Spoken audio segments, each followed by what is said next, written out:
This is our third annual Skills Gap Summit.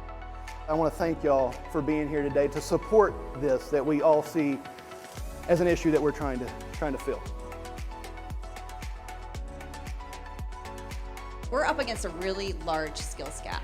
We talk about it today, but really if we put that in hard numbers, that's 2.1 million jobs that we're going to have to fill between now and 2030. We're in danger right now of losing that, what we often call tribal knowledge. We haven't been able to figure out how to close that skill gap.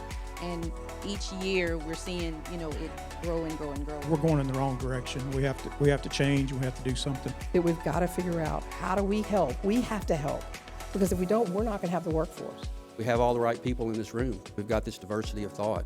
So if everybody in this room, if we build this network, then we'll be able to resolve this issue. We have to figure out new and innovative ways to get the information across so that the knowledge isn't lost. Talent, which is really the reason why we're all here, right? How do we cast a newer, wider net? You really need to start tapping into talent pools that you might not have explored before. If we don't do that for all of us in this room, that's real dollars. That's $1 trillion of value that we're all going to leave on the table. The United States is the only first world nation with a native diverse population at scale. We have this incredible diversity all over our country right here. It is a global competitive advantage for innovation, and we are not exploiting it, leaving behind about 75% of the population: women, people of color, people with disabilities. Women represent 47% of the overall workforce, but if you look at our industry, it's 29%. Upskilling and reskilling current employees. The skills you guys are saying in this room that you need from your employees, you want creative thinking, you want troubleshooting, you want critical thinking skills.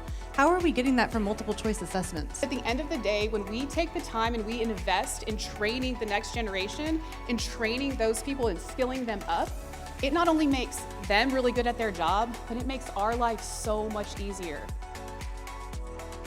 Without technology, I think we're missing an opportunity here. When I go to learn, I don't want to read. And I want to go watch a YouTube video, or I want to go, if I'm learning an SOP, I'll go to the Voovio thing. Let's use these tools, right? AI is here. The kids that are going to grow and do the most with this are going to be the ones that are using the tools. Automation. Automation, just not for the sake of automation, but automation for safety reasons. 2022, we lost 5,486 workers in the entire nation that year. We're a very manual industry, which causes safety issues.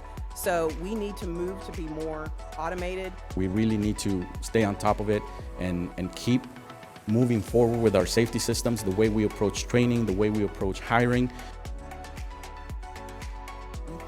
I think it's been great to collaborate on this today, and I think we all hopefully have a pocket full of some ideas we can go back and pitch to some people. It's nice to hear that we're all kind of in the same boat. A lot of the things that I've heard helps me connect with the fact that, there's a lot of others that are going through, some of the same issues. We have to do this together. We can come into this community so that we can then move in the directions that we need to go.